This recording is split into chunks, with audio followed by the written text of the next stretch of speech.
प्रिय विद्यार्थियों, online classes में आपका स्वागत है। ये वीडियो लेक्चर आपका पीएससी सेकेंड ईयर फिजिक्स के पेपर थर्ड इलेक्ट्रॉनिक्स के लिए लेक्चर नंबर 23 है आपका। ठीक है, चलिए स्टार्ट करते हैं इसको। और इसको स्टार्ट करने से पहले देख लेंगे कि इसको हमने इससे पहले जो प्रीवियस वीडियो लेक्चर था, यानी कि वीडियो लेक्चर नंबर 22, उसको हमने कहाँ पर स्टॉप किया था या कहाँ तक हम जो है उसमें स्टडी कर चुके थे। तो उसमें जहाँ तक मुझे पता है कि हम लोग उसमें क्षतिपूर्ति या प्रतिकार प्रमेय के बारे में पढ़ रहे थे। ठीक है, तो मैं हेडिंग डाल देता हूँ इसमें।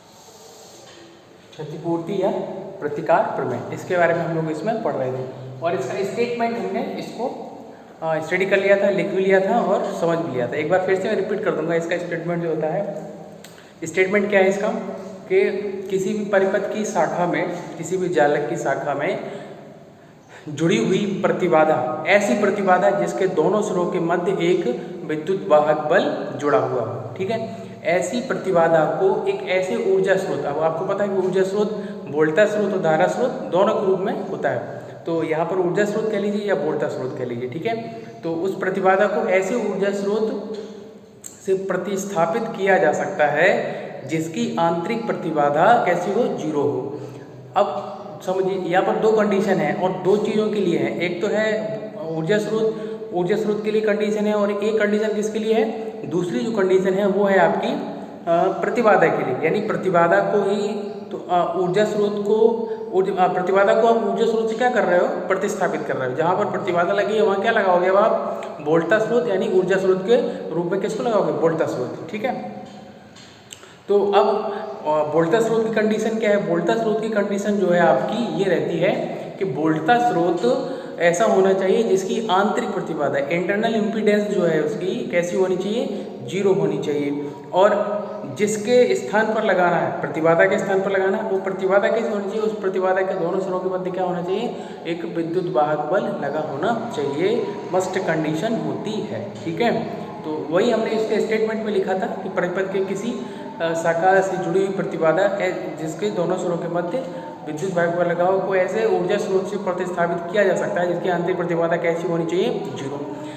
जबकि विद्युत भाग वो प्रतिरोध के या प्रतिबाधा के सिरों पर जो विद्युत भाग बल का पतन होगा वो, और उस ऊर्जा स्रोत जो कि वोल्टेज सोर्स के रूप में हमने लगाया उसके सिरों पर जो विभवांतर पोटेंशियल डिफरेंस होगा वो दोनों कैसे होंगे, समान होने चाहिए। ये भी एक थर्ड कंडीशन है, बट ऊपर की जो मेन दो कंडीशन है जो मैंने आपको बताई थी वो मेन है। ठीक है ना, उनको आपको ध्यान रखना है जब इसका स्टेटमेंट आप लिखेंगे। एक बार फिर से बता दे रहा हूँ क्या, कि ऐसे परिपथ, वो किसी परिपथ में जो प्रतिबाधा लगी हुई है, शाखा में जो प्रतिबाधा जुड़ी हुई है, उस प्रतिबाधा को आप ऐसे वोल्टा स्रोत से प्रतिस्थापित कर सकते हो जिसकी आंतरिक प्रतिबाधा, इंटरनल इम्पीडेंस शून्य हो। और प्रतिबाधा कौन सी प्रतिबाधा की जगह आप लगा सकते हो वोल्टेज सोर्स को, उस प्रतिबाधा के दोनों सिरों के मध्य क्या होना चाहिए, एक विद्युत वाहक बल EMF, इलेक्ट्रोमोटिव फोर्स लगा रहना चाहिए। ठीक है, ये कंडीशन रहती है बस, और उसी से आपका स्टेटमेंट तैयार हो जाएगा। चलो इसको देखते हैं, प्रूफ देखते हैं इसका। गर्मी बहुत है। उत्पत्ति, तो प्रूफ में आपको पता है कि डायग्राम बनते हैं, डायग्राम इसका ड्रॉ करते हैं।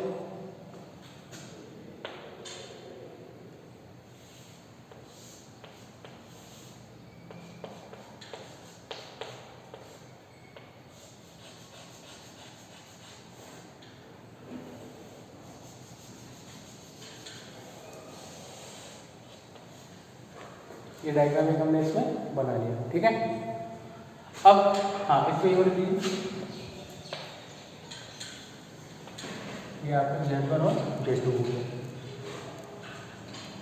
ठीक है, अब देखिए जरा, इधर दिख रहा है ना, ठीक है। तो ये जो परिपथ है वो एक ऐसे परिपथ के तुल्य होगा जिसमें हम इस प्रतिबाधा की जगह, इस प्रतिबाधा देखो इधर से भी ये और ये वोल्टेज सोर्स लगा हुआ है। ठीक है, अब इस प्रतिबाधा, ये जो परिपथ है ये एक ऐसे परिपथ के समतुल्य होगा जिसमें इस प्रतिबाधा की जगह हम क्या लगा देंगे, एक वोल्टता स्रोत का प्रयोग कर लेंगे। देखिए जरा,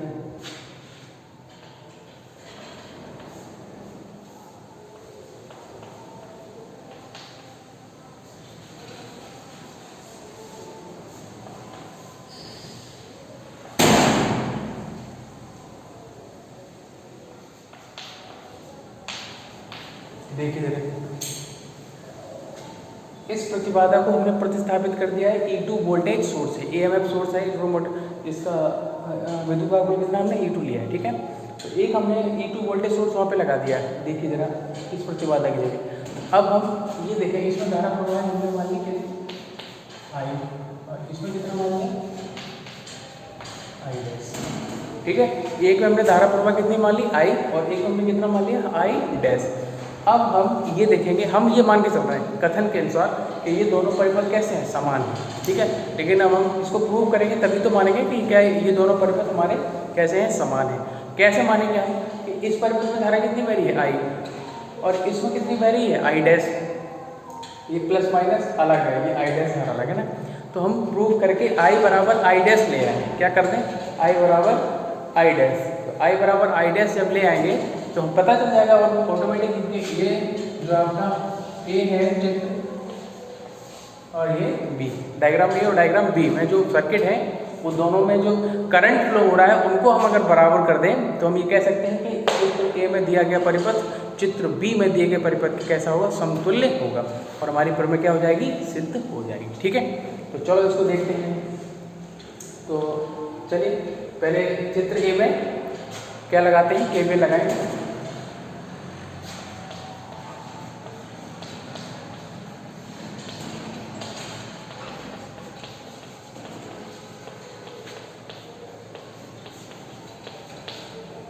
में KVL लगाने थे, लगाई देखिए क्या जाएगा, -E1 कैसा रहेगा, माइनस रहेगा क्योंकि यहीं से करंट क्या हो रहा है, जनरेट हो रही है according to Kirchhoff voltage 100, Kirchhoff की वोल्टता का नियम, ठीक है। Plus Z1 I plus Z2 I equal 0। अब यहाँ पर कोई कॉमन इंपिडेंस तो नहीं, केवल एक ही लूप है हमारा बस, ठीक है। उधर भी एक लूप है, इधर भी एक लूप है, तो इस लूप की हम पहले बात कर रहे हैं। तो कोई भी इंपिडेंस जो है इसमें कॉमन नहीं है, तो सिंपल से एक एक बार सब हमने यूज़ कर लिया और लिख दिया बराबर क्या करते हैं 0। अब हम इसको ऐसे लिख सकते हैं E1 बराबर Z1 प्लस Z2 I, यहाँ से I का मान निकालो, I बराबर क्या जाएगा E1 upon Z1 plus Z2, ये हमारी किसकी वैल्यू आ गई, I वैल्यू की वैल्यू है। इसको आप डाल दीजिए इक्वेशन नंबर 1। अब देखो हमने एक वैल्यू निकाल ली, डायग्राम A में जो सर्किट दिया गया है उसमें KVL लगा के हमने किसकी वैल्यू निकाली है, I की वैल्यू हम फाइंड कर ली है, जो कि आई है E1 upon Z1 plus Z2, ठीक है। अब हम किसकी बात करेंगे, इक्वेशन जो डायग्राम B में जो सर्किट दिया गया है उसमें हम लगाने से KVL लगाने से पहले एक थोड़ा इसी से हम बात कर लें, थोड़ा इसमें प्रयोग होगा ओम्स लॉ, ओम का नियम। देखिए जरा क्या होगा, चित्र A की प्रतिबाधा, चित्र A में जो प्रतिबाधा Z2 है उसके लिए हम बात कर रहे हैं।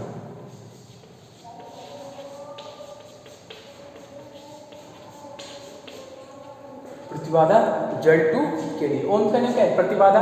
और आप देखो एक चीज पता है आपको, प्रतिबाधा प्रतिरोध सारे एक ही नेचर है, सबका एक ही नेचर होता है, वोल्टेज ड्रॉप करते हैं ना, अवरोधक होते हैं धारा के मार्ग में, विभव का क्या करते हैं, पतन करते हैं, ठीक है, पोटेंशियल ड्रॉप करते हैं आपका।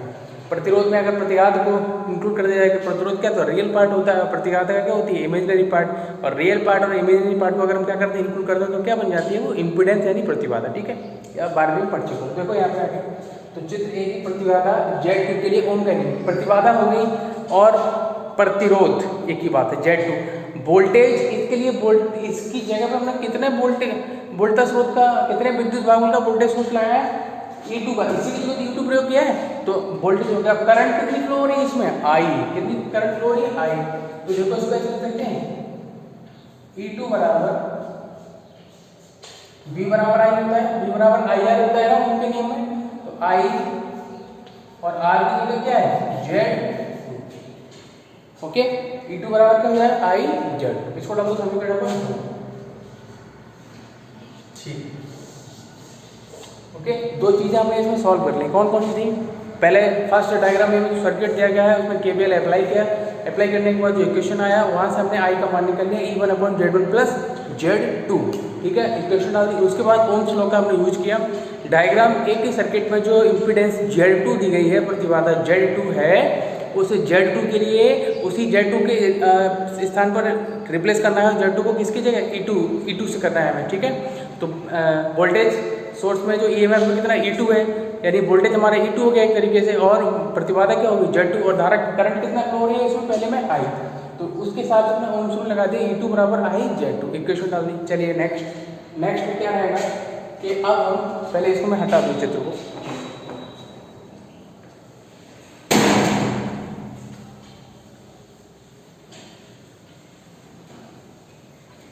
चलिए अब हम डायग्राम बी की बात करेंगे। डायग्राम बी के क्या लगाएंगे, केवीएल लगाएंगे। चित्र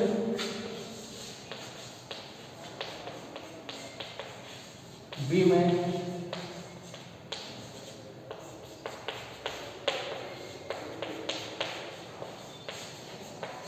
केवीएल लगाने पर apply the KVL in the diagram B. चलिए क्या आ जाएगा, अब देखो E1 किसका आएगा, माइनस का आएगा। करंट की डायरेक्शन देखिए, उसके अकॉर्डिंग आपको लगाना पड़ेगा केवीएल। तो E1 किसका आ जाएगा, माइनस का, और क्या आ जाएगा प्लस Z1 I डैश, क्योंकि I डैश करंट फ्लो हो रही है उसमें, तो I डैश आ गया, और माइनस की जगह E2 किसका आएगा, प्लस का आएगा। किसका आएगा, प्लस का। ठीक है, और तो कोई इम्पिडेंस है नहीं, कोई प्रतिबाधा है नहीं, तो बराबर क्या आ जाएगा आपको, 0। तो यहाँ से देखिए जरा, I डैश Z1 बराबर क्या मिलेगा आपको, E1 minus E2। I dash Z1 बराबर क्या मिल गया, E1 माइनस E2। अब यहाँ से I डैश का मान निकालो,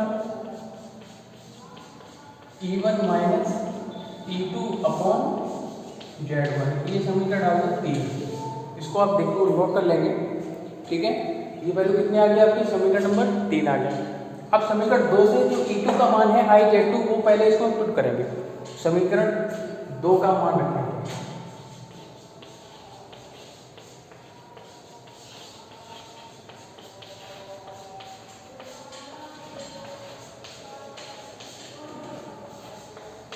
समीकरण 2 का मान रखने पर 2 का मान रखिए, क्या आ जाएगा, I डैश बराबर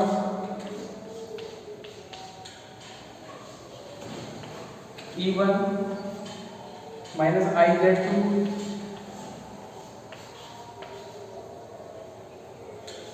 अपॉन Z2। ये आ गया। इसको भी डालेंगे समीकरण नंबर 4। ये देखो आप लोग करेंगे, तो इसको हटा दे रहा हूँ जैसे।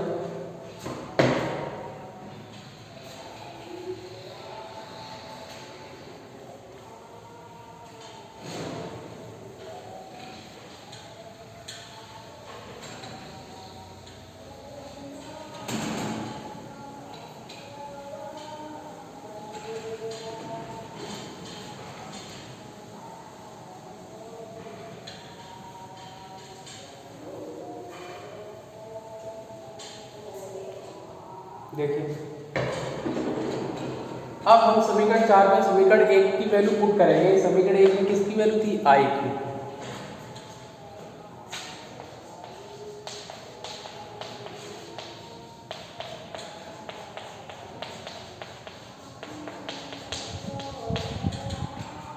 Putting the value of I from equation 1 in the equation 4। समीकरण 1 से समीकरण 4 में I का मान रखने पर रखिए, तो I डैश बराबर क्या मिलेगा, E1 minus E1 upon Z1 plus Z2, और ये आ जाएगा आपका Z2, और अपॉन में क्या आ जाएगा, Z1। ठीक है, इसको सॉल्व कर लेंगे।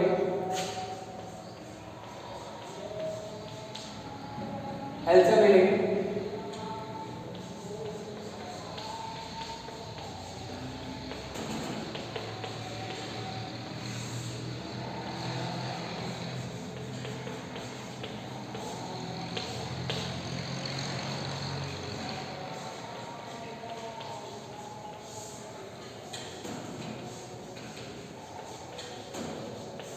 ठीक है, ये सॉल्व करके हमारा ये आ गया। अब Z1 से Z1 में क्या हो जाएगा, कैंसिल। Z1 से Z1 में क्या हो गया, कैंसिल हो गया। अब आप इसको इधर नोट कर लेंगे, मैं इधर हटा दे रहा हूँ।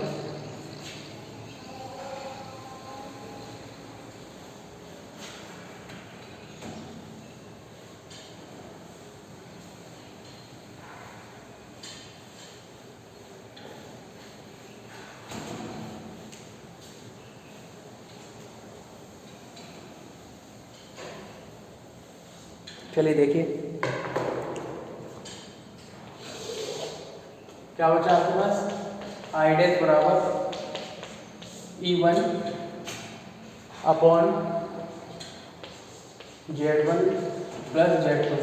इसको इक्वेशन नंबर क्या डाल देंगे, 5। अब देखिए आपके पास दोनों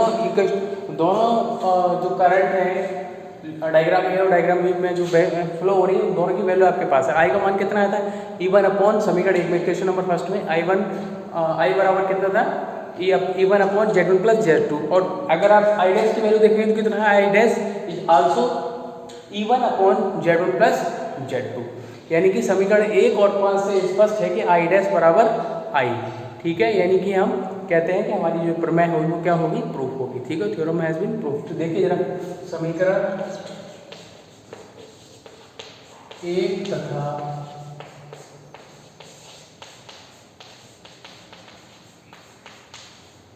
5 से स्पष्ट है कि समीकरण 1 तथा 5 से स्पष्ट है कि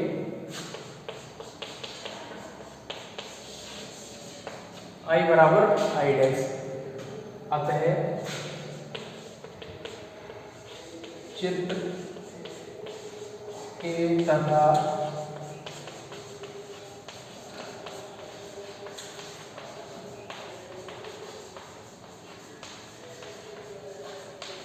चित्र ए तथा चित्र बी में दिए गए परिपथ समतुल्य परिपथ होंगे।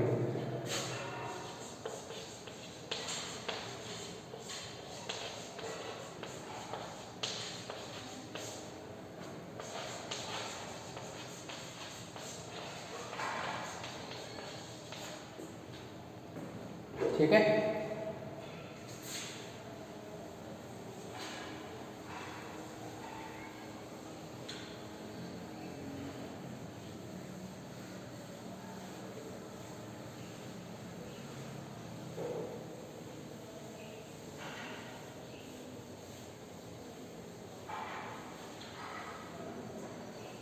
ठीक है, दिए गए परिपथ कैसे होंगे, समतुल्य परिपथ होंगे। अतः क्षतिपूर्ति प्रमेय के अनुसार वोल्टता प्रतिबाधा को ऐसी वोल्टता स्रोत के द्वारा प्रतिस्थापित किया जा सकता है जिसकी आंतरिक प्रतिबाधा शून्य। इसको आप ऐड ऑन कर दीजिए। अतः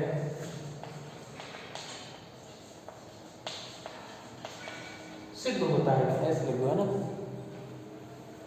अतः सिद्ध होता है कि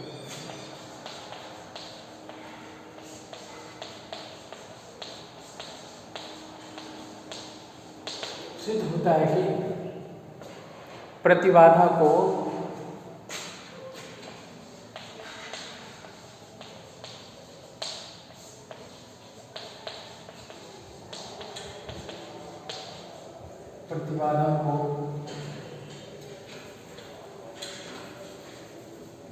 ऐसे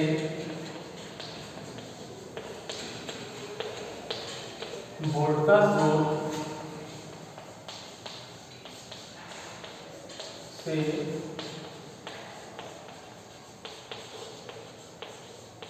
प्रतिस्थापित किया जा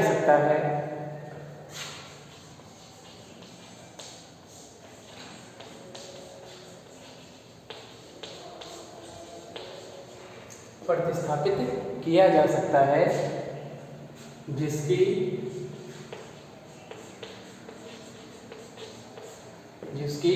आंतरिक प्रतिबाधा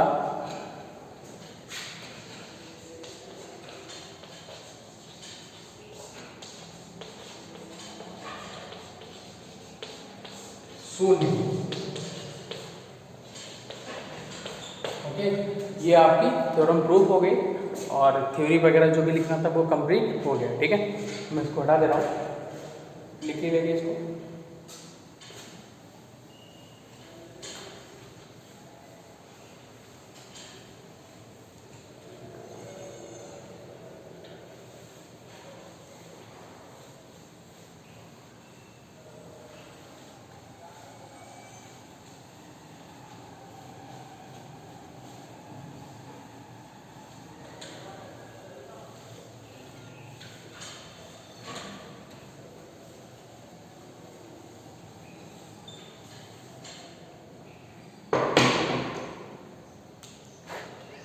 चलिए देखिए नेक्स्ट थ्योरम क्या है उस पर डिस्कस कर लेते हैं। नेक्स्ट है आपकी बहुत सिंपल है, मिलर थ्योरम। ठीक है, कौन सी है?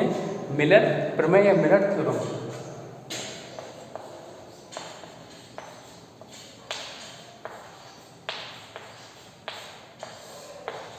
मिलर प्रमेय या मिलर थ्योरम। ठीक है, तो इसको देखते हैं क्या स्टेटमेंट है इसका, कथन देखते हैं क्या है पहले।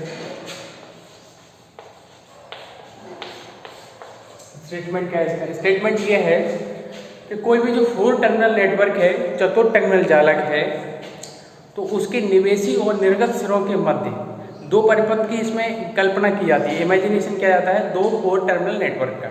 ठीक है, तो कौन कौन से किया जाता है? पहले की हम बात कर रहे हैं कि पहला कैसा होना चाहिए। पहला ऐसा होना चाहिए कि कोई भी 4 टर्मिनल नेटवर्क ऐसा होना चाहिए जिसमें कि निवेशी इनपुट और आउटपुट जो टर्मिनल होते हैं निवेशी और निर्गत सिरों के मध्य में एक जो उभयनिष्ठ प्रतिबाधा जुड़ी हुई होती है। ठीक है, एक ऐसा टर्मिनल 4 टर्मिनल नेटवर्क जिसके निवेशी और निर्गत सिरों के मध्य में एक प्रतिबाधा Z जुड़ी होती है। एक तो ये रहा आपका 4 टर्मिनल नेटवर्क। ये जो अभी हमने इसकी कल्पना की है, ये एक ऐसे परिपथ के बराबर होगा, ये एक ऐसे चतुर्थ टर्मिनल जालक या परिपथ के बराबर होगा जिसके केवल निवेशी सिरों के मध्य में एक प्रतिबाधा ZI जुड़ी रहेगी। ZI, ठीक है, क्या जुड़ी रहेगी? ZI, निवेशी सिरों के मध्य,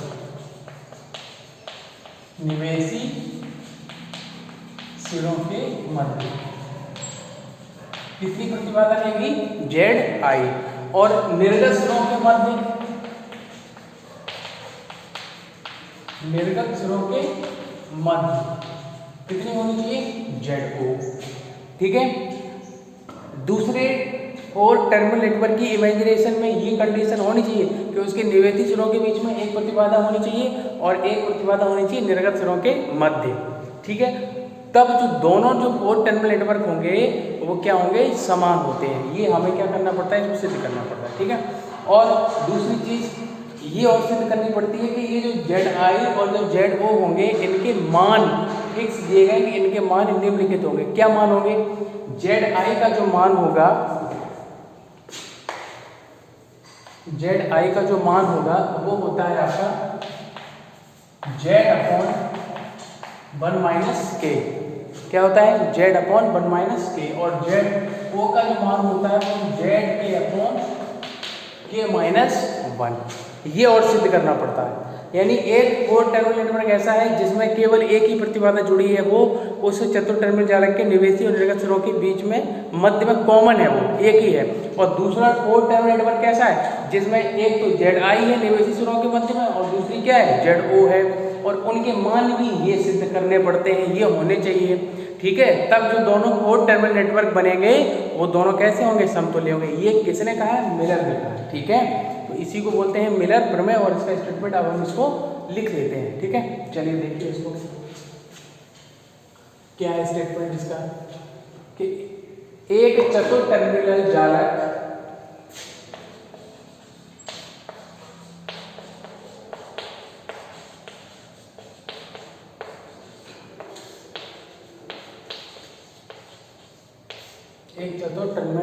जिसके निवेशी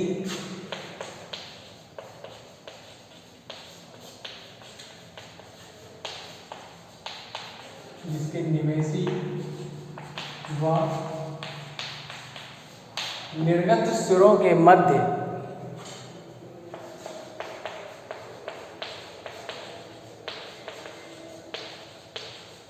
निवेशी व निर्गत सिरों के मध्य एक उभयनिष्ठ प्रतिबाधा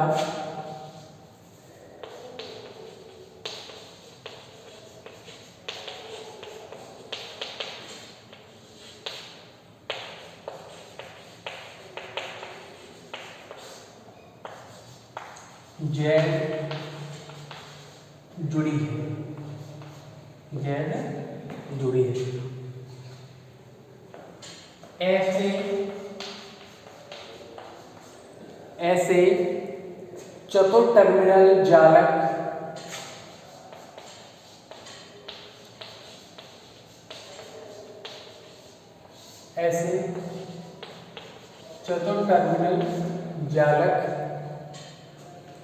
के समान होगा या समतुल्य होगा, जालक के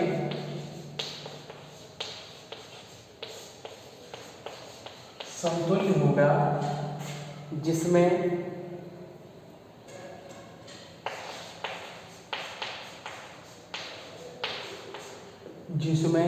निर्वेशी सिरों के मध्य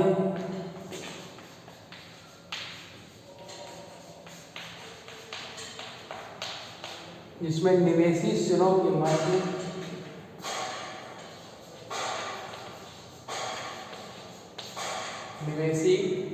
के मध्य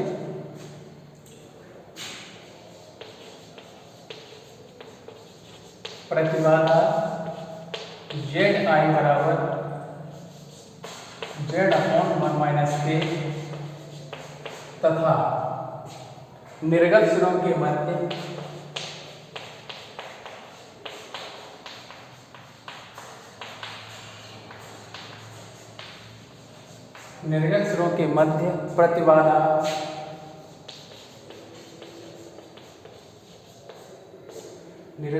मध्य प्रतिबाधा ZO बराबर ZK/1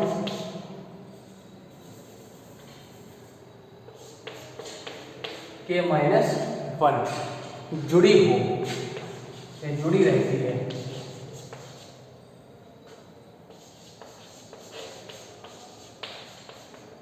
जुड़ी रहती, ये हो गया इसका स्टेटमेंट। देख लीजिए ध्यान से, क्या है कि एक चतुर टर्मिनल जालक ऐसा है जिसके निवेशी व निर्गत सिरों के मध्य में एक उभयनिष्ठ प्रतिबाधा Z जुड़ी हुई है। वो एक ऐसे चतुर टर्मिनल जालक 4 टर्मिनल नेटवर्क के समतुल्य होगा जिसके निवेशी सिरों के मध्य में एक अलग निवेशी प्रतिबाधा Zi बराबर Z/1 - K तथा इन आउटपुट टर्मिनल्स यानी निर्गत सिरों के मध्य में एक निर्गत प्रतिबाधा ZO बराबर ZK/K-1 जुड़ी हुई हो। दोनों ही 4 टर्मिनल नेटवर्क कैसे होंगे, समान होंगे। ठीक है, तो उसमें ये हमें प्रूव करना रहता है कि ये जो ZO बराबर कितना आना चाहिए, ZO का मतलब निर्गत प्रतिबाधा के ZK/K-1 और निवेशी प्रतिबाधा Zi बराबर क्या होना चाहिए आपका, कहा गया ये Z/1 - K के इक्वल होना चाहिए। ये आपका रहता है। ठीक है, तो ये इसका स्टेटमेंट हो गया। उसको मैं हटा दे रहा हूँ।